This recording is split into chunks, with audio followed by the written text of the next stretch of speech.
Peak streamers.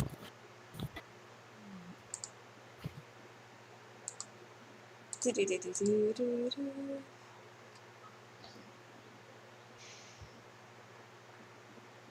We're Oh, live. it's starting. We are? Danielle, Yes? end your Oh, yeah, stream. it's up. Huh? This is my stream. Okay, thank God. Okay. I'll end my. You don't have to be a follower. You don't need an account. You can Stream comment. was ended before and I ended recording and I still don't have low latency option. Let me double check. You need to have a Twitch account. Okay, my stream is live and it's fine. Okay. Mhm.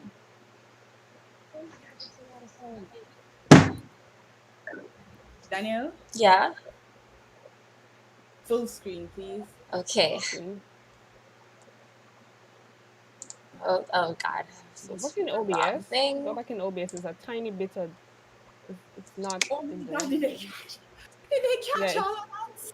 What? Yeah. Oh no. Yeah. Okay. Now full screen in Discord. Oh yeah, I did. You full screen Discord yet? Mm-hmm. Do you see it? Yeah, I'm seeing it. I'm watching it.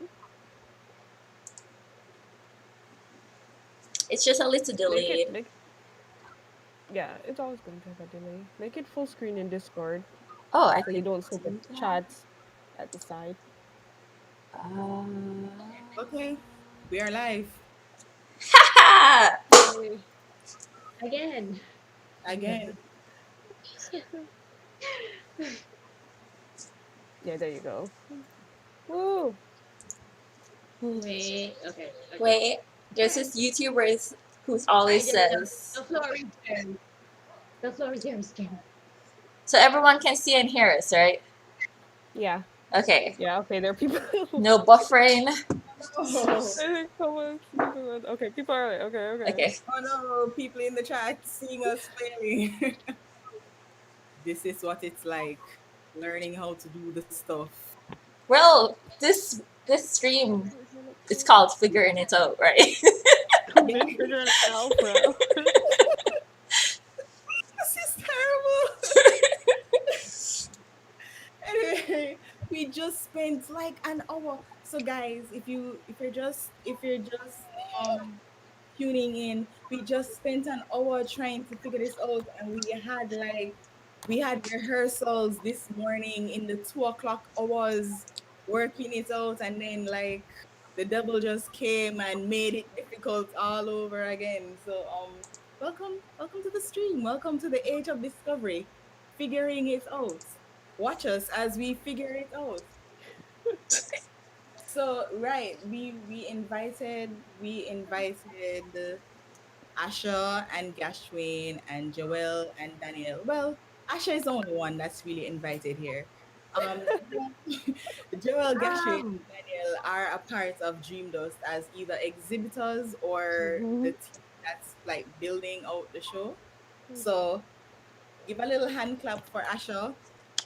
She's our special guest.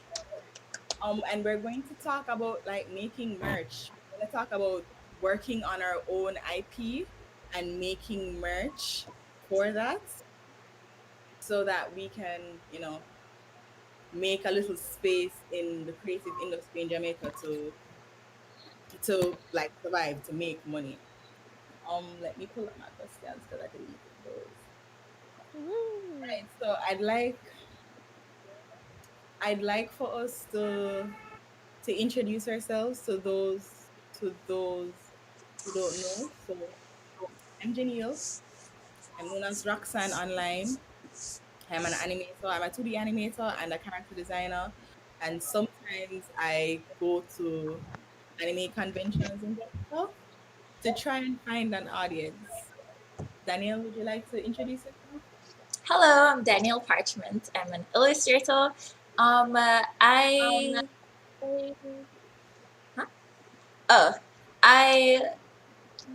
always get nervous. I like to draw.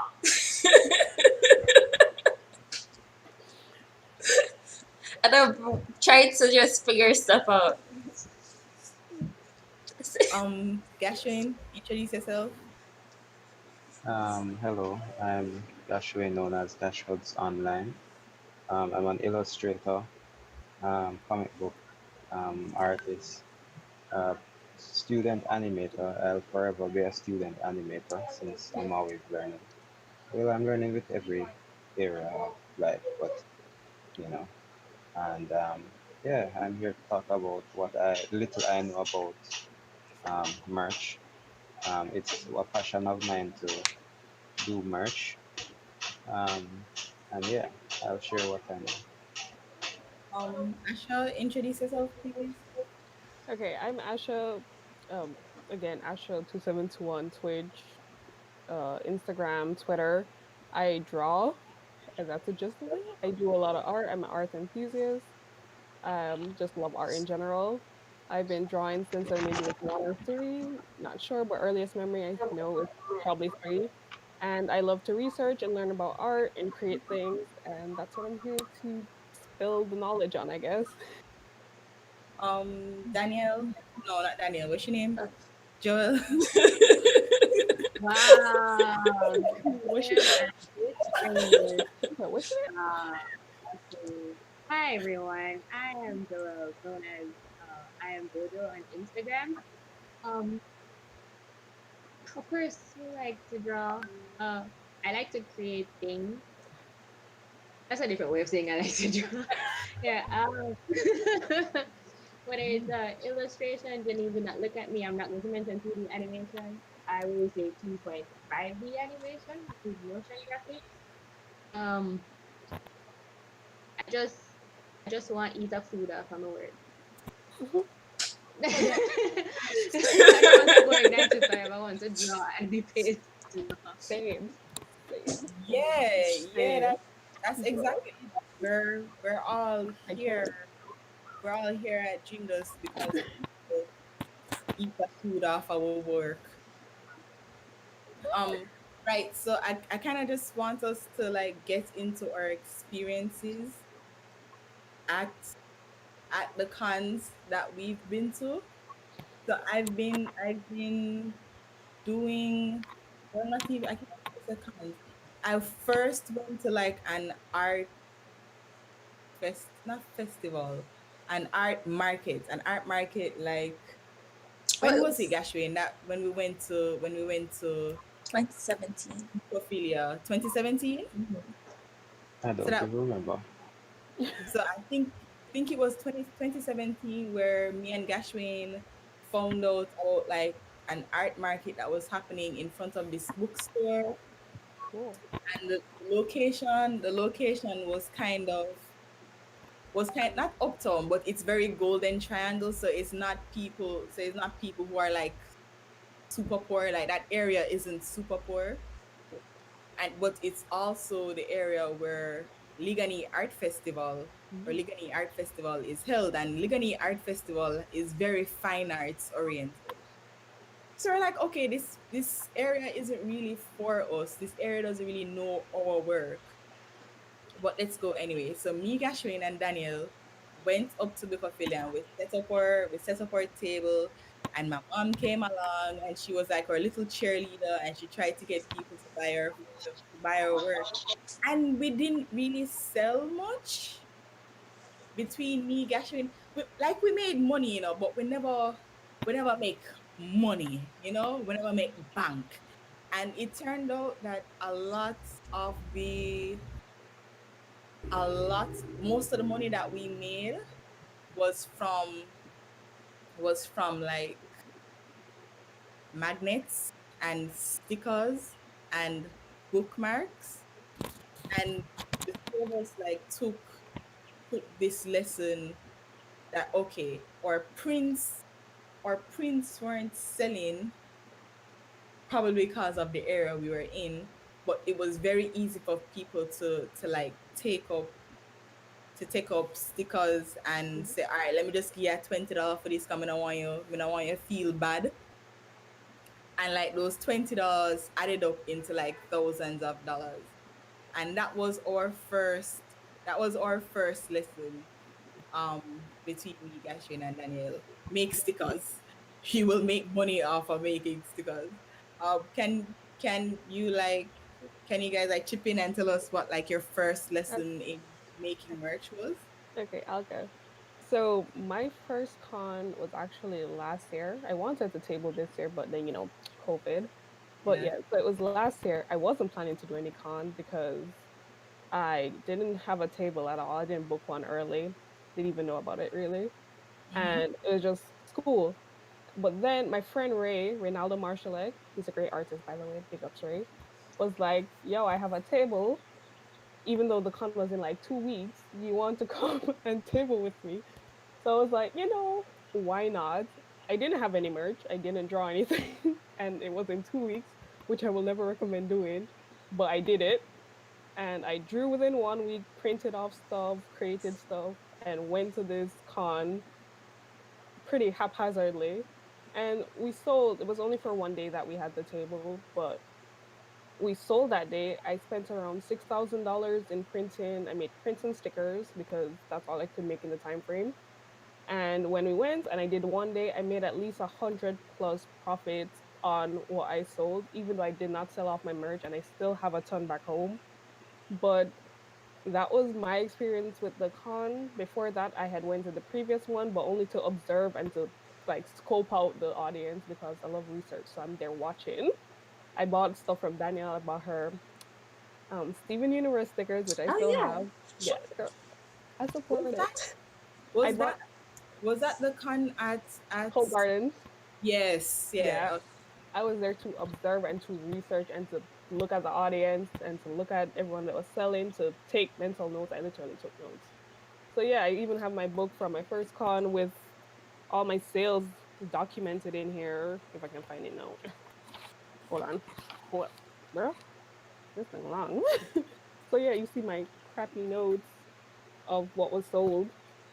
But yeah, that was my first experience, and it takes quite a bit of planning, a lot of research. If you're interested in research, that helps really to know who your manufacturers are, what is likely to sell, what's not likely to sell. And don't take any like very hard, because even though you may not sell everything, you still make profit. Like I was left with a ton of stickers, but I sold enough stickers and prints to make a profit, and that was for 1 day. So imagine if I had gone back the second day for those people who didn't come the first day. So there's a bit you can learn from just one experience. Anyone else? Daniel. Um, Okay, Okay. okay. as it relates to con experiences, um, or events. I mean, I've been to several events where we had merch. Starting, I think the farthest I can remember is with listening. Um, was it? I don't remember exactly. I think it was at a school event in Clarendon, I think, where we had merch that we were giving out to kids and having activities for them to do. Um, but for personally, I think yeah, the Book of Ophelia one is one of the first with my own content, and I think the lesson I learned from that first event was really um, by the audience, the importance of knowing your audience and what they want. Um, we were selling what we were selling at at that event. The audience there were not necessarily there for that type of content, which was like animated um, illustrations. While there were, you have the audience who come for that, the majority didn't come with that intention or for that type of content. But we did make sale, and it was positive because it was like the first time we realized we could actually make some money off of stuff that we could make ourselves. And I think that was a really good lesson to help motivate us to continue. Daniel, you want to tell us about your experience in Hope Garden, the one where Asha was spying on her, spying on you? Well, because of Bookophilia, right? We learned that we have to find our core audience if we want to make that dough. So when anime festival came along, um, we were What year? very hmm, What year was that? probably 2018. Anime Confest. Yeah. Yeah. So See? hmm, Yeah, 2018. yeah. That's the one in Half a Tree, right, Daniel? You never sell nothing there. Here. No, no, no, no. That's the one in Hope Hope Gardens. Gardens Anime Confest. Yeah, yeah, yeah. Like It's so after cool. learning from Bookophilia, right? Making little to nothing, realize that we have to like make sure that we are set in our audience, right? So Gasha and I wrote up a plan, like what are we going to sell, how we're going to sell it. We were watching videos and so on. We were looking at things that were trending, like for anime, like Steven Universe was trending, white diamond, pink diamond, yellow diamond, and so on, right? Darling in the Frank was trending. My Hero Academia was trending. So we all kind of just prepared art just for that Pacific con, right? And we didn't necessarily put our art in the foreground because we were trying to make like that money, right? But our art did sell though, but it wasn't like in the foreground. We were just focused on like what was in that market, which was the anime festival Oh, market. okay. Um, I want to say that. All right, so that con at Hope Gardens was the year after or first try at the art market at Bukophilia. And I didn't go to the con with Daniel and Gashwin. I didn't table with them like we had done the year before. But I did go there to support. And let me tell you, when Daniel and Gashwin were rolling in money, I had to be there like with my own change and my own purse trying to like get people to buy and like make change and like just find the products that they wanted because like their table was like so active because nobody else at the con had stickers. Nobody else at the con had like really cute stuff that they had. So basically Daniel and Gashin were the only source for like that sort of anime merch, like as small as it is, and because they're so small and so cheap, they were easy to commit to. But like Mm, Daniel made a statement a while ago, like she put her art in the back and like the merch in the front, and they did their market research basically and said they were going to make work for this IP, yeah. and they were going to make it for this audience, and then they sold it. And like a lot of people, well, some people might think, oh, I don't want to be like a corporate drone, not a corporate drone, but like a corporate mastermind. I want to make art purely from my heart and have people come and buy it because they really like it, and all that is fine. It's cool. But what we are learning is that we are not in that situation, and we have to purposefully target the audience that is there, what they want. So like I really like My Hero Academia, Mm, but it's still hard for me to make fan art. Like I'm just not motivated by making fan art, but I still do it because I want to go to the con. I want people to see my face. I want them to recognize me and think, oh, that person makes stuff that I like. So they go over to my table and buy the stuff that I made for them because they like it, because I made it for them and they like it. So yeah, we you kind of have to put aside, well, not put aside, but you have to temper your deepest darkest wishes with like the reality of the situation that you're in and try to find like a happy middle ground where everything can work. Yeah, I mean, the Yes. ideal is to eventually sell off your art, but you also have to realize you can make an audience, you can build an audience, and you can make bank from using the niches that are out there. So cater to specific audience. You can do your work and you can post online, but it doesn't mean that you should totally neglect one side because that brings in audience and you want an audience for your work because eventually you can share your characters and the people will end up loving your characters the same way they have loved these characters over the years on TV. So it helps to build your audience and then you can share your characters with them and eventually sell those as well because people will be like, oh, that's so and so's character. I love her. Let me buy 10 stickers of those for the family at Christmas time.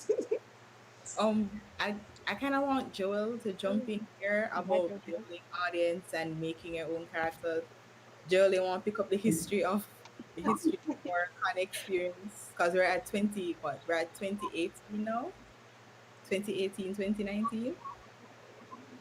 Yeah, I think then you and I did two shows together. Yeah, we did two cons together. Yeah, we did two. Yeah, we did two. Yeah, we did two cons together.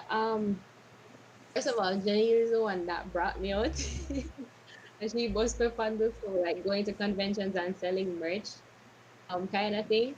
Because I didn't know that that was a thing that we could actually do out here.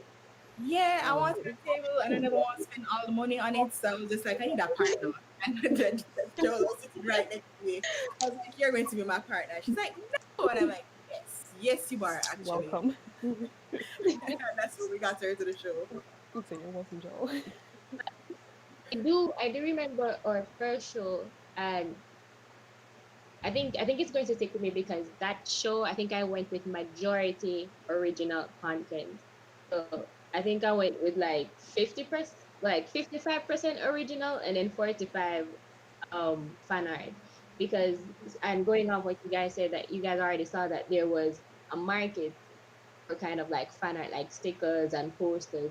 But coming in the time that I did, I also noticed, and from listening to you guys, that each time you go to a con and you do something that's innovative, the other exhibitors there, they pick up on it and they get Hmm. on it as well.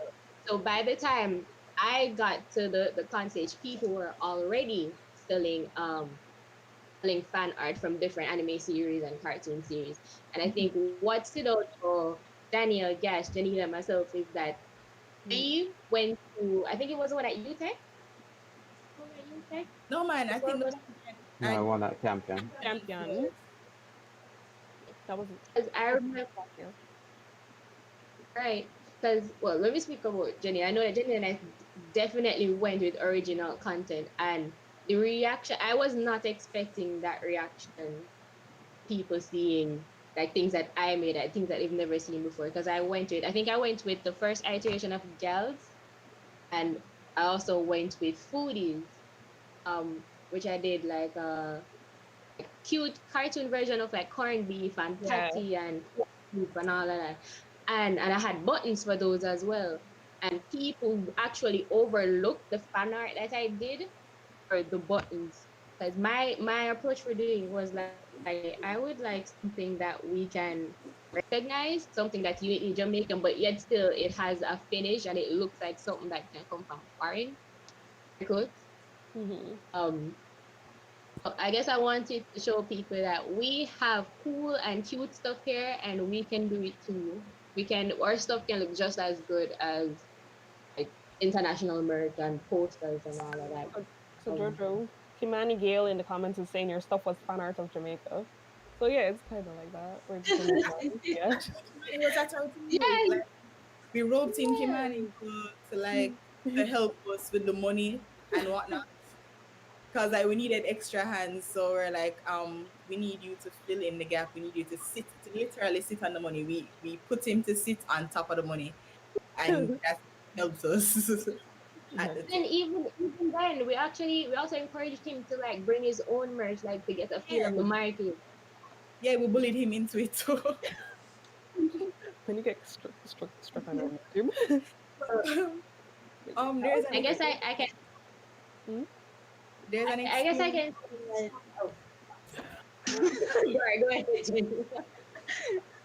There's there's an experience in the cons too that that's I enjoyed. Just like how Asha saw me, Gashwayne, and Danielle at the previous con, like, and what we were doing and how well we were doing, and then she came with her stuff the next year. We were always looking out for more people because we knew that we couldn't do it alone. It couldn't just be like two or three people making merch for this to work. We needed like an ecosystem, so we were always keeping an eye on like what other people were doing. So yeah, every year we went back, there were more tables, more people doing the Yeah. same things that we were doing. But while we wanted them to be there, we were also like, okay, our things have to be The better now. competition. Yeah. There's competition. Competition Competition sets it makes up. like a Competition. healthy marketplace, right? Yeah. So we're always like, okay, what can we do that's Like, small and cute, well, not easy to make, but still like easy to pick up and buy and commit to.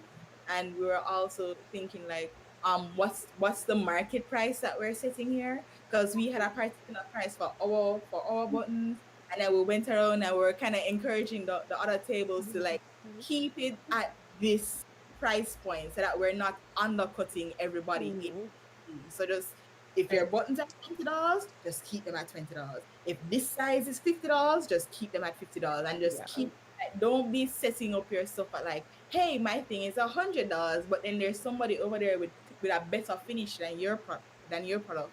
And their thing is like $30 less. So we're just competing against each other. So we're trying to make sure everybody was like on the same page while also still being competitive with each other.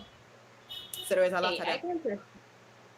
I can testify to that. Like the first time, like when I saw Asha at the con and I saw her thing, I was giving her a stink eye, but I was behind her. She didn't see it. I was like, "Who are you?" Wait, yeah, we I remember all before. when we're at cons, we kind of just point like who is our competition. But like the So fun, Asha like came out of nowhere from me, and I was like, "Who is this?" I just Funny. random. I just popped up on the but scene.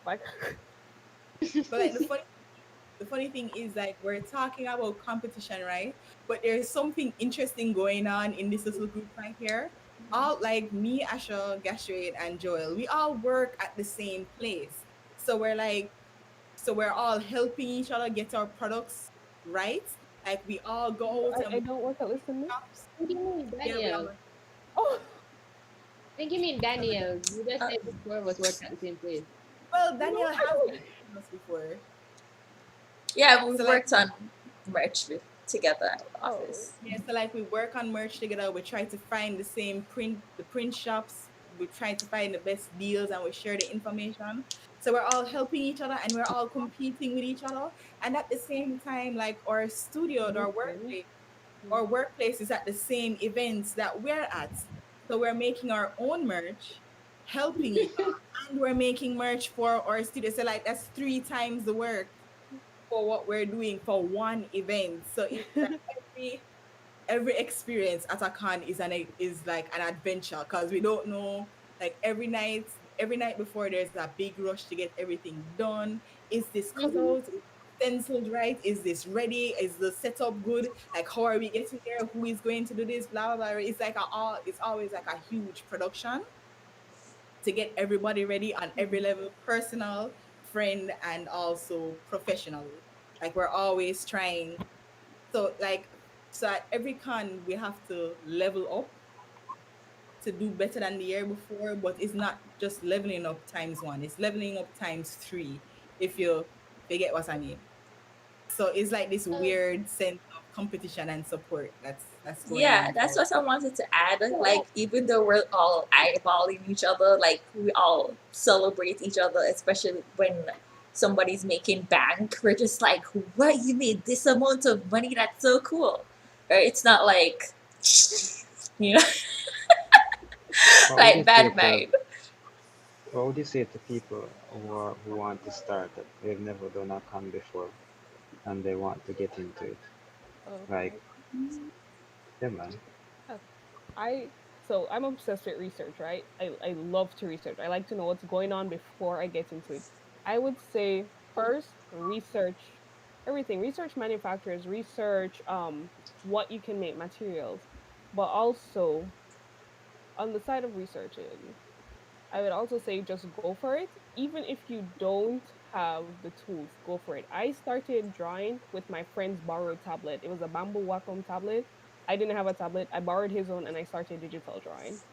And then my first stickers that I made for my friends, which was for a camping trip, were printed out of innovative on label paper. And then I used glue to laminate it. And those stickers lasted years. And those stickers they used to promote to other friends abroad, international and local. And I for a couple years, that's what I made money off of. And those till this day has been some of my most commissioned works, just doing little chibi heads for people, making stickers of them. Even if you don't have the resources, you can still make your way slowly into the industry and you can still kind of make your little merch and build it up from that over time without having to dish out a ton of cash because I have a ton of cash. And like you just build yourself up. It's research, a little planning, and just going head first in it. Because most of us are young, most of us hopefully are young. You have literally nothing to lose. You can go head first in. You have nothing to lose. You can build yourself up, and it just takes a little time. But trust me, it gets you there. It's Um, all research Yeah, and I hard agree. work. And so oh, okay, continue. go ahead, Gashwin. Okay, and I would say after research, for me, when I just started off, a lot of people might not know, but I used to make my own merch. I basically made merch for myself. I made stickers for myself, and I went around everywhere pasting up my own stickers. You know, um, that was incredibly useful and valuable information for me because by doing it for myself, making my own stickers, I learned what the different type of papers were, Yeah, where to go and print them, like hot off the press. I found other smaller print trees. And then the more you do it, you start to know, critique your own work. How am I going to cut this out myself? Because I couldn't find places that did like kiss cut or stencil cutouts. I had to like sit down and literally cut out hundreds of stickers myself, my but stomach hurt after from that. But you get better at cutting out the stuff going around the edges. You start to pick up on the type of quality papers and prints, like what is more glossy, what is more matte finish. You start to pick up on what is waterproof, what isn't waterproof. A lot of these things, then it comes to laying out your work on sheets of paper. You start to try to figure out how to get the max amount of designs. You have letter size, legal, tabloid. You have to figure out how do I lay out these prints, these designs, so that I can get the most out of this paper. Because you're poor, or I should say you're broke. Yeah, No, You broke. don't you're have a crazy. you It's don't have worse. a lot of Broke. you're broke. No, You're it's not broke. just broke. You, Broke you means know you get money and then you lose it, but like poor means you're just not having much money coming to begin with. well Poor, either crazy way, money. poor or broke. Or you're If you're student most young, of the time. So pretty much yeah, there. you're young and you're starting off, you don't have any money to do anything. Yeah. So when you scrape together money, you kind of really have to make the what you print matter. And that was it for me when I was starting off. Plus, I wasn't selling these. As I said, I was making it for myself and to put all Yeah. over the place. So when I scrape together money, I have to be like, okay, this letter size paper better hold 20 designs, because you know I don't want to be spending too much. And Yeah, you make it yeah, fit. so I'd say like you start off by doing Yeah, like merch a for fit yourself. them. Make your own buttons, make your own stickers, make your own t-shirts. I made t-shirts that I kept for myself, you know, just to see what the process was like, to find a screen printing shop, to ask them questions, what t-shirts are best. When it comes to like the technical aspects of it, like the line quality that you use for to be used on the screen and the type of screen you have different, like I don't remember Same way what for the our TV. what the term for, Profiles. but like the hole in the screen. What's it called? That? You have some that have API? more. Huh? EPI, I mean? Like Oh, pixel DPI? density? The pixel. It's like that, but literally on a Pixel. screen. You have different screens that have different spacing. and the Oh, different spacing can determine the amount of detail or the lines. So if you make does it really thin not? lines, some screens won't pick up on those thin lines, you know? So yeah, so just God, really do stuff for yourself and figure it out for yourself. why do I need an opinion? So Yeah, my, Shakil, my rule, my Yeah, rule of check thumb it. is like if I wouldn't make it for myself, I'm not going to make it for anybody else. That's yeah, how I approach it. if I don't like If it, I Mm-hmm. don't, I'm not doing it. So. Shakil in the chat is asking what manufacturing Oh, options in Kingston we would suggest. And like the conversation we were just having and that question brought us to a topic that I wanted us to get on is like how we make stuff. Um but Asha said that she prints out stickers and she put glue on top of it to oh, laminate and those lasted for years.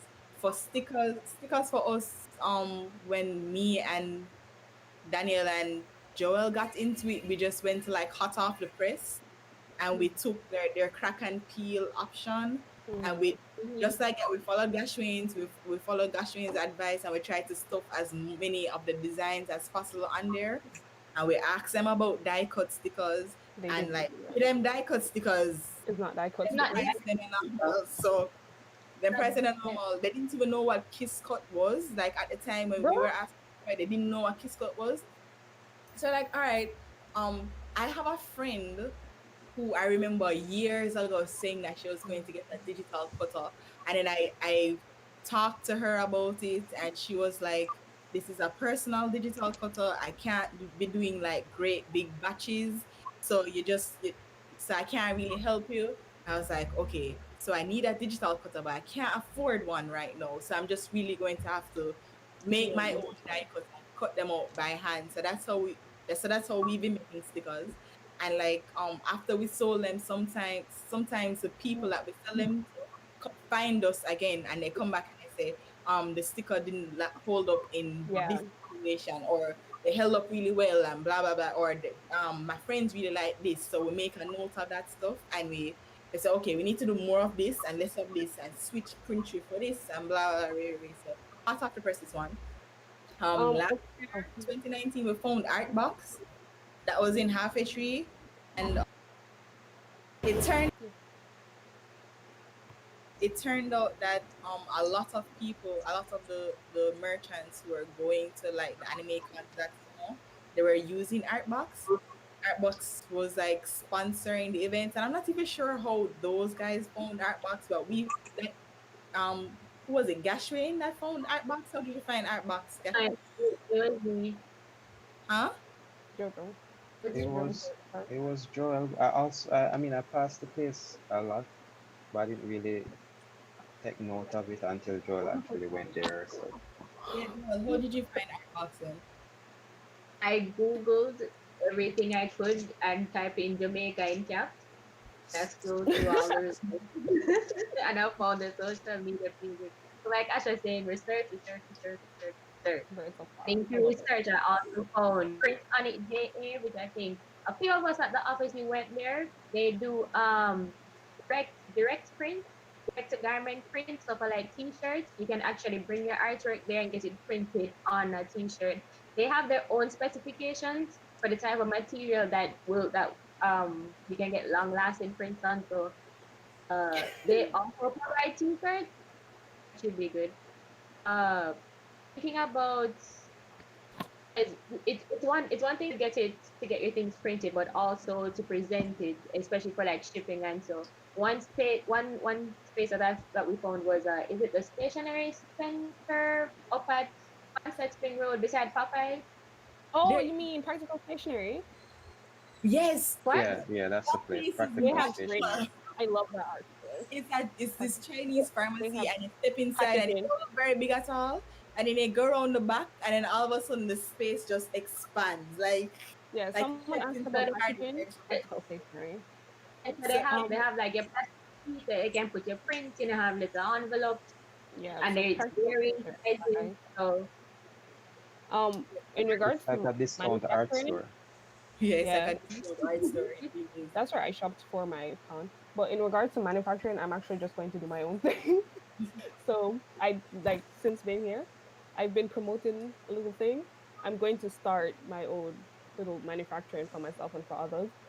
So Mm-hmm. that's what I've been trying to promote. So I bought my machine for cutting stickers, bought material, so I have some of them up in there.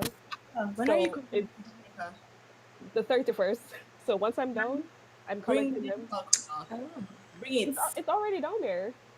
Excellent. Like That's what I'm going I to make really love. stickers. So what's his name? Pink Tea Studios is what I've been promoting, and that is supposed to be a sticker cutting business, doing kiss cut, die cut, um, if you want for your business. And then eventually the plan is to go into prints and bookmarks and all of that stuff. So it takes time because this year I was like, I want to do that because Hot Off the Press does not do sticker sheets. And Asha loves sticker sheets and die cut stickers. So I was like, I'm gonna make it myself. And then I got a little break and I got a little money. And then Black Friday, and I was like, we're going. And I started, and I've been shipping them now. So next year, hopefully, that's an Yeah. option. There's been this plan amongst us, like who is going to get the printer, who is going to get the button maker, who's going to get the digital cutter. So Asha has her digital cutter, so I don't need to get one, or Button maybe I maker, can put off getting one for a while. Gashwayne has his button maker, button press. Yeah, button press, press. Ooh, fancy. and I think he also has like a printer. So we're just trying to like source pieces of the equipment amongst ourselves, and then we can share the services between us. Yeah, so Yeah, that's because At the same time, I've also been purchasing stickers online from Zap. What's it? No, No, sticker Sticker view. Mill. Yes, Sticker Yeah, Mill, right, Daniel? Mm-hmm. Yeah, to really see what the quality of those stickers are like. They have stickers. They have a lot of stuff that I want to try. So far, I've tried their holographic sticker. For what I print, though, it didn't come out all that well. oh shit, do I But have my phone? um, but I want to continue to try a lot of these other online stores. One thing I'm really passionate about trying is enamel Enamel pins. keychains, yeah, Oh, enamel Ah, keychains and pins. yeah, I But have. oh, again, as Asha was saying before, you have to really do some research when it comes to like where to where to buy your stuff, because most of the time Zap. people who sell enamels stuff, they order them off by Alibaba or AliExpress, mhm. and they get them from Chinese made factories. But you Yeah, have to be very true. careful when it comes to shipping your designs to That's these true. companies. People have said that their stuff have been stolen by these said factories that just reprint them designs and sell them elsewhere. Oh, So you kind of have to figure out um, where to get those things. So far, we're still searching. We found middlemen companies that mm, work with these other factories. They're more secure, but of course they're the costly. price is higher. Yeah. Yeah, the cost is much there's more. there's a point to add on to that, yeah. Like one thing I've noticed as well, and Jenny, you can relive the horror story if you want. But when it comes to things that making things and the more expensive products, it is very hard to get them to sell. It is very hard because once you take out the price for getting them made and then shipping and then for you to get some sort of profit, so you're looking at maybe a Yeah. $1,000 for an animal pin. People are going to be like, whoa, hold up, a Right. thousand dollars. So my story about that. First of all, what Gashin was saying about like getting his stuff manufactured, especially like enamel pins. Yeah, you really do have to go abroad. I remember we Yeah. spent That makes me a and Gashwin spent like a day driving about Kingston trying to source people who make enamel pins, and they get their stuff from China too. So we're like, we might as well just do it ourselves. I found Zap Creatives who do stickers, but mostly I use them for like acrylics, like acrylic. I made an acrylic badge last year to sell at AnimeCon, because I thought an acrylic badge would be easier, or yeah, it would be easier to get into than enamel. Enamel requires a bit more commitment, and I wanted more of an audience, more of a fan base before I started making those. So actually using Zap Creatives because they make it themselves. Like they don't go to China. They're not a middleman. They're the manufacturers. Mhm. So I used Zap Creatives, and the process was easy. It was simple, and it was fairly quick. The problem was getting it through customs. Custom like so I bought like 100 buttons, like two designs, 100 buttons, reasonable price for the two designs, right? Mm. Very reasonable. Custom. If I was in England and I got those buttons delivered to my house, I would have been able to sell those buttons for $500, like $525, and been like broke even. If I'd sold them for like $700, I would have made a bit of profit. Making But our once headache, it guys. went into customs, the price literally doubled. It Yeah, it's literally. very hard to base how Oh much God, to import I something. The it planning was required, the money required. It's extremely it's so depressing. it's so bad. And so like when the price came in to customs, when it came into customs and I paid the price, like immediately, like I'd done the math before, to what, like the British price, like if I never had to pay customs, like what I'd need to break even. Once I got the money, I was like, immediately I know I have to double the selling price just to break even. So if I have to double the selling price to break even, how much money can I push it for to make a profit? I didn't make back that money because people were interested in the badge when I brought it to AnimeCon. But of course The they were price still of in the food. mindset of like buttons, like the little $20 and the $50 buttons that we were selling, and like the sticker. Well, were we selling $20? No, we're selling $20 stickers and $100 buttons. Yeah, they were still in that mindset. So this new thing, while it looks cool, they weren't prepared to spend that kind of money on the badges. And I was just like, Yeah, customs. sometimes you have to be prepared to make a loss, Yeah, but you have then sometimes you have to accept that sometimes maybe over time it might build up when you get it the may audience come. at least. They see what you do, they'll be like, okay, in the future I can save up for this. And, in the future maybe then you can do it again and try back. But in There Jamaica, it's really, really hard. A a lot. lot of people say that when they're supplying materials to do whatever thing that they're doing, they just go abroad themselves. They get on the plane, go abroad, get the stuff and bring it back themselves, and it's cheaper. And I totally understand. I'd rather get a trip abroad with If you my calculate it, it works. and then come back. Like, even if I paid like 30 odd, 40 odd, 70 grand for my plane ticket, at least I got an experience out of it rather than however much money I'm spending out of customs and not getting anything but heartache and stress Right from. now, I'm looking 20 at grand. right I'm now gonna I'm go looking fix at a some. bill of 250 USD for just bringing my stuff through rocket ship. So the customs fee plus rocket ship fee, $250 for about 4 items in total. So it's hard. Man, Someone every time I remember that customs experience, I just cry a little bit. I cried a lot, but I cry a little bit inside. Like, I don't think I'm over it. Like, that's a lesson that I won't forget. So I think we've We can do, we got two questions. Uh, so one is from Jed saying, "You guys consider merch like character figurines?" yes, always, but that's the mhm, very first thing that I wanted to make. Like, I started with buttons and stickers, but I really wanted to make character figurines. The thing about that is, yeah, for you to make character figurines and like make money off of it, you need to make a lot. You need to make a lot of character figurines, and so that you can sell them for cheap, so that you can make back your money. And we don't have the well, I don't have the fan base for it yet. I've thought about like finding somebody locally who can make character figurines for me. Like, I've found like one and two people who use polymer clay. So I was like, okay, maybe I can commission like 10 figurines from them because I want some figurines just for myself. Maybe I can commission 10 figurines from them.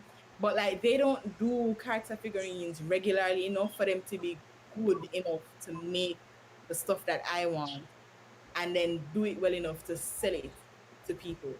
So that's like that's that's uh that's another journey that I'm on. I haven't figured out how to make character figurines in. Oh, I'd love to okay. know. Miguel the Drautist is saying this is why you should have product tiers, reserve limited edition exclusive items for more affluent customers.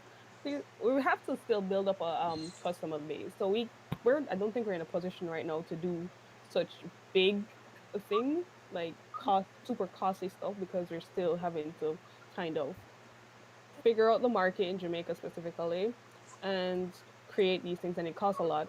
Plus, what I realized, I want to do an Etsy store, right? Etsy store, in America, you can wake up one day and say, I'm gonna start an Etsy store and have shipping easily. I have been researching for over 3 months now, shipping from Jamaica. And I did a test where I made my friends send me the little sticker samples that I requested from Georgia to Jamaica, and it took a month. So it's not that easy because if you're trying to build up a savings to eventually do these things, you're going to need a bigger audience. And a bigger one way is to like ship to America, ship to Canada if you're selling stuff, right? Instead of doing commissions. But it also Jamaica is not the easiest place to try and easily grow because shipping alone is super hard, even to just send a mail. I sent a card to Belize. It took 3 months to get there. Imagine trying to send it to someone else somewhere in the world. So there are a lot of factors that you have to consider. So you don't want to send a sticker to someone in the UK and it takes 6 months, and then you'd have to resend, and then that don't arrive on time either. So it's a lot of research and a lot of processing and a lot of cost. Hmm. Um, So And the Danielle, next when thing too you're is in you don't want to Korea, be paying for shipping that's way more than what the thing that you're shipping yeah, costs. exactly. Danielle, didn't you like, or didn't Gashwayne try to send you something when you were in Korea? Like, how long did that take, and how much did that cost? Honestly, I don't know how long it took because we just realized that something was in the mailbox, right? But Gashane should tell you how long, I mean, how much it cost. And I think it depends on weight as well. Yeah, wait. Yeah, yeah, it didn't cost a lot because it was just like some paper stuff. So it was about, I think, 200 or 300 and something dollars. But it took about 5 to 6 months. What? What? Tell you? Let me tell Yeah. you. Let me tell you. It took you 6 months to get so Look Yeah, here. so because basically remember that Jamaica it's doesn't ready to deliver come egg home. directly to that places, so it has to be delivered to like other countries before It'd it be gets to hard out Korea. here. It'd be hard. It's 6 months, bro. Imagine that. So yeah, it's a lot. Making merch is not the easiest thing. All Uh, right. What? Gemini 13 says Okay. customs is loan stress. I minimize the stress slightly by getting my brother who owns a tech store to clear items for quote unquote sale. Yeah, yes, that's something there about importing tech. It really hits close to home for me. It is a struggle trying to get quality tech bro. to keep developing a skill. Yeah. It's ridiculous. If you have a friend that willing to lend you a thing, borrow it. I tell you, I borrowed my first drawing. Well, not my first. I borrowed my friend's drawing tablet, and that's how I started digital art. uh you can scan. I If you follow people, they do the ink drawing and they scan it and then color it online. There's this person on Instagram who draws using her finger and a mobile app, and trust me, it looks hella good. So there are multiple streams. You don't need tech for it fully. You can scan, you And can copy and drop colors, all of that when I, stuff. yeah, because when I started off making my own stickers, I was drawing traditionally, and I Mhm. scanned them. Didn't even have like a normal Wacom. I just drew, scan, use a software to put them together, and that's it. Carry it to the print tray and print it. Mhm. And as I said, when you're doing it for yourself, you get the luxury of trial and error. Yeah. You know. Mhm. Um. Okay. I want to get onto these last two topics, and we need to Mhm. finish in the next 5 minutes. We Make have up a another 5 hour. we have Just another class. We have another event to go to at 1 o'clock, and I'd not like to be late for that also. So I want to know what what your experiences have been like printing, not just printing your stickers, but printing your art pieces, like your prints to sell, to what your experience getting those made, getting those printed have been. And I'd like to know how you've been finding the experience of building your audience. Like, do you think that going to the cons have helped you find people to be interested in your work? Like, did you see any uptick in your social media followers? Did you see like what was the responsiveness like? Stuff like that. So, how was it making prints, and what's it been like trying to build the audience? You can go first. Okay. It's okay. Jojo. Jojo's not My responding. heart hurt me. um, it is the most. I don't know how to explain it. My biggest pet peeve is that you have these industry, quote unquote, industry grade printers. No matter how I calibrate my work, if you print two copies of the same work, they are not consistent. Things are too dark, colors are oversaturated, colors Vibrant. are not saturated enough. And I'm like, I know you guys print dancehall posters and them look good and vibrant and all them things there. I expect to get the same glamorous treatment to my work. And it's I don't really want to, but multiple printers in the Kingston area I've had this problem with. So right now, I think the best solution for me, because I'm a sucker for quality control, I don't want one person to get a print that's not as good as the other. Yeah. So for me, the best thing to do is probably to go and get one of those, those Canon printers, That's what because I did. because when I realized that this printer thing is not going to work, I started looking at YouTube to see other artists how they set up their home studios and the equipment that they use. And I find that some of them, they do have the same experiences abroad where the printers, they're not calibrating their things to the work. And I get that. I get that most printers here is made to print letter size black and white words, Times New Roman font size 12. But you One can't sec. come, you can't come and say, oh, Jamaica is such a cultural and creative mecca. But here we are trying to expand into other things, and we don't have the equipment needed to push it through. Joel them say call the name of the place. Yeah, no. Scandal them. Uh Don't do it. oh So, yeah. but Yeah, my that's experience true. at the princess is really going there with comfortable shoes, knowing that look, when I need to see some test prints first. I call, then we can see them. I work and say, look, we go work overtime this because this going to take the whole day. And we'll go Because back and forth, print. And once I get it, they say, yes, you see, this don't do nothing else. Print because it. you're going to with Once I your laptop. print Go to the it point with again. your And laptop. Say, okay, do I need to calibrate the colors here? Bro, Do I I need to brought do my this? laptop and had it open just in case I needed to adjust some saturation levels. Yeah, and like then and then I remember I went to get like my portfolio printed once, and they were supposed to make a book out of it. And like I brought like the art director of the studio that I work with, and he basically gave them a lesson in bookbinding. Right, we just after hours, he just like, all right, you need to print it like this and like this, so that we put it together like this. This ends up over here, and this ends up over here, and he basically just did a Bro. class. Yeah. I'm just like, and it was so expensive. It was a tiny ass book, and it was so expensive. Yeah. Yeah, that's valuable lesson number wherever we reach. Do as much work as you can on your side. Mm-hmm. Because you don't want to go there and then have to try and explain to them what you want. It's going to be a Mm-mm. headache. So try to set up the file, try to do as much as you can to make it as easy as possible for you when you get there. Oh. Um, and yes, then and then once you get it right, I'm sorry, I'm triggered. And then once you get it right, and I'm like, "Yeah, give me three more like this. Oh, this printer is not working. There's some way to send it to the other one here, but the colors aren't as vibrant. What? What do you mean the color? Why would I want?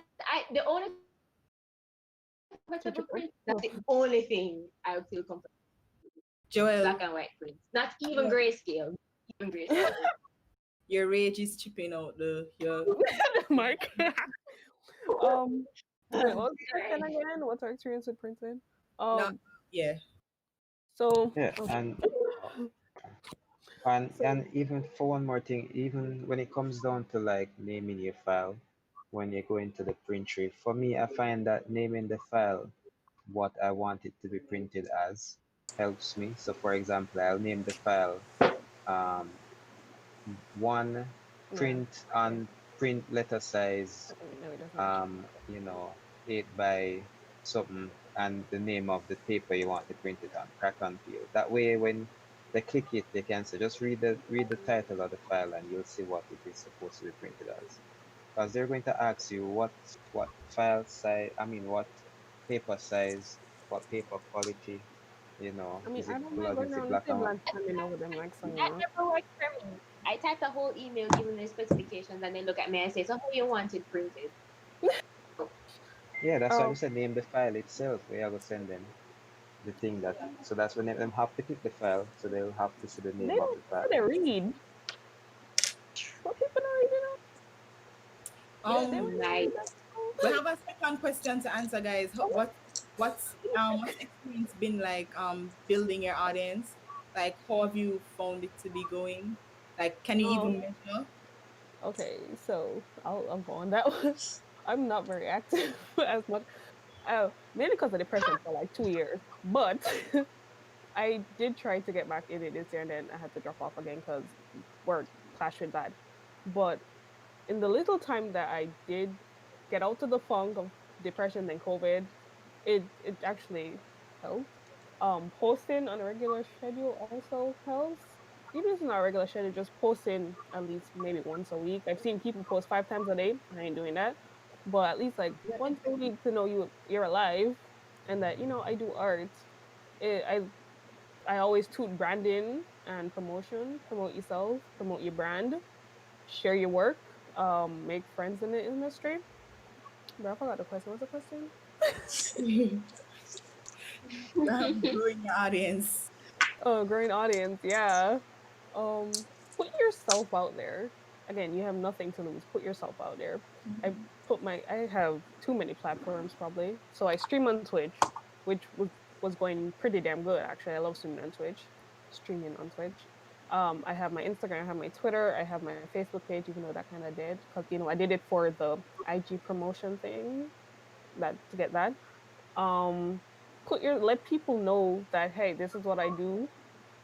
Establish your community. I sat in animation classes and I ain't even an animation student for probably what 3 years, 2 years, who knows. I was there all the time. I made friends that would be like, hey, would you like to work on a project? Or if they're talking to someone, they can go, hey, I can recommend you this person because I know what they do. So yeah, yeah, just kind of put yourself out there. You ain't got nothing to lose, to be honest. It's gonna Daniel, make it pretty hard to Daniel, do how it. has it been going growing your audience? Danielle's the international star in the studio. Wait. She's Oh my very god. Instagram famous. what Well, what was the intro she got at Kingston? Like Jamaica's very own world-renowned Daniel, something like that. Something like Physically, that. then put on this as you saying, but I will never forget that Kingston. And Wait, what? When we were at Kingston, they gave her this really hype introduction. Danielle Parchment, Jamaica's very own Ghibli, or something hype, something very hype. well, let me go Danielle, through what? let me go through Oh, let me can respond you to hear the me? comment. Yeah, I can hear. Okay, let me go through our history, okay? So I Hmm. started my Instagram Yeah. Nilly Studio at in 2014, and I had this plan like, okay, I'm going to get into my space. There's an artist community on Instagram, and I was just like, I'm going to get in that artist community on Instagram. So I tried jumping on trends. I tried making friends, which I'm not really good at, right? Like Jenille and I will talk if like trends are going around. She'll tell me, I'll tell her. Like we'll hop on it. Um, uh, just as Asha was saying, be present. Make sure that you're there. Make sure you're posting. Make sure you're interacting. comment on other people's Yeah, this Instagram is really fun and too. Twitter and make them notice you. What else? Yeah, that's basically about it. Like you have to be in that social media space. You can't just be in and just be out like that. Even Yeah, and though, expect people to know you.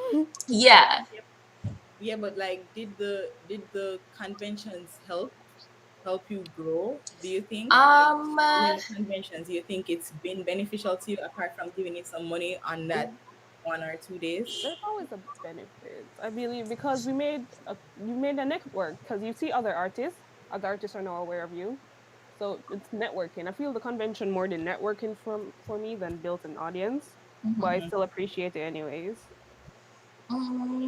well, I've been okay. The best convention as I went to was anime festival that I did make a not an audience there, but I met new people and I met new artists there. But another way that I've been doing it when I was in Canada last year, I had some Yes, you're in cards, Canada. I love right? And I just bought other people's art. Maybe I shouldn't have done it, but and I'll be like, oh, here's my card, and I met artists like that. bro. Walk around with your business cards. Ain't no Yeah, shame in it. you You actually did freaking that, Asha. Like you I all yeah. found Yep, you because you gave me this cute little paper. I still have Yeah. yours. I still have hers. I still have hers from 2 years ago, and I follow her. So yeah, carry business cards, give them out. You're a brand. Again, you are your brand. You do Hmm. brand management. You bring your business cards, you give them out, you share them with people. And even if you are an introvert, you still need to learn how to be a brand and do brand management. It is very important as an animator, as an artist, because you are what your brand represents. You need to carry yourself as such. I So think put yourself I out think there. personally, I've been better at networking than I have been at like growing my audience. Like, I met Danielle in school through a friend, and then like she started helping me on my school film, and that's how we became like good friends. And then I formally met Gashwayne and Joel through work, and like I met you through Anime Con. So just like me doing work and Mm. like having my friends be on those projects, I've been building a network. That's how I meet people. I don't know how to go up to somebody and just start talking to them and make friends with them. I don't know how to do it. I think it's weird. I don't have that skills. But like doing something with them, it makes it easier for me to talk to them. So I've been lucky enough to like go to like conventions like here and abroad and just meet some people because I have something to do. And that's how I've been growing my network. I don't know what's going on with the whole follower thing. I don't know how to build my fan base. I have no control. But we always have Networking is like, discussions do you like about anime? that. And then you make friends. Guys, Um, I okay. think for me, I can say what not to do. Um, from my perspective, anyways. For me, I have a lot of projects that I work on, and I had like one page that really had a lot of these projects shown on these pages, and I've learned that you really have to be consistent if you want Mm. to grow your audience. There are Yeah. pages that have, if you're going to draw a circle, just to give a simple example, keep drawing a circle. Every time you draw a circle, you post it on that page. And trust me, you'll get followers for people who love seeing circles. If you want to draw squares, start another page that you draw squares. Yes, you can develop a page where you draw circles and squares, but then make that consistent. Don't introduce triangles. You get me? I feel like when I look at a lot of pages that have a lot of followers, they're very, very consistent. You know Yeah. exactly what this page is about. You know what this artist is known for. Very specific. Um, yeah, they're very specific. So, and Yeah. as I said, for me, I'm not the type of person to jump on trends or to be in the know. Usually, I by the time I know anything, it's too late. So yeah, don't do what I do. Like jump on trends if you really want to grow your audience and yeah. be known and network. But only jump Those in the trends international that you're audience. interested in, not Yeah. just any random trends. Same Mm. with Yeah. Those fan art. international audience will say Gibom, they commission, and that's one thing I really appreciate. Where like once you build a following, especially with the trends, because if you very specific to Jamaica, not many people abroad will know about you, right? So if you do things that people can follow elsewhere, that brings in an audience from there, and that's where you get a good number of commissions from, or just people Y- buying stuff from. So Um, don't only market to one niche. not That's just another not just thing. marketing, but like don't allow your standards to be dictated by the one that Hmm. you have here. The market is global, so you need to meet a global standard. Don't, cause you will get away with a lot of stuff in Jamaica just because like you're the kind of person, your breed is very rare here. So they're like, you are rare, so we like what you do. But in international waters, you're not rare at all. So you have to be good to stand out. So yeah, Yeah, that's Just probably the one number thing one thing, to equality. be something else I would like to add. Yeah. I also learned this at Lightbox Expo as well. You don't have to be the showrunner on all digital platforms. One platform can work better for you than the other. Me, Twitter don't work for me none at all. Twitter. Instagram seems yeah, Yeah. it doesn't work for me at all. Instagram seems to work better for me. I think I'm on Jenny Twitter. looks like she build an easier Twitter following via an Instagram following. And it's true because your Twitter you Jenny, for somebody who just joined Twitter, you get a lot of interaction. Yeah. no, I don't. I really don't. I don't. I don't. I Twitter, barely Twitter post art is on a Twitter. very hard platform to get interactions on it. So once you get Jenny, if you join Twitter and in 2 weeks you're getting Mm. retweets, you are practically famous in that area. How hard to work to get to a retweet. And it's not even artwork. She just wrote something and people are like, yeah, I'll vibe with that. They run with it. Joe's lying, but So she makes a good point. But anyway, we've got to go now. We've got to say Mhm. goodbye. I'll see you guys in the next Goodbye. event. Goodbye. Thank you guys in the chat for your patience, watching us figure it out. For an I hope hour. Really figure it out. I hope you have a good day. Like I hope I can All right, even cool. read. Cool, Bye. man. All right. Oh, Bye. wait, are we not find going us to at book our socials Bye at the end bye. and tell them where to follow us? Oh, Oh, yes. I'll put it in the description box. Uh, Y'all watch Okay, my also guys, Twitch. go to Dream find Dust us at one for a Expo. live muraling. We're having a live muraling event at one. Is it? Oh my God, it's one. okay. Yes. So we're gonna have a live muraling event now. So stay tuned, guys. All right. Bye bye. Bye guys. Bye.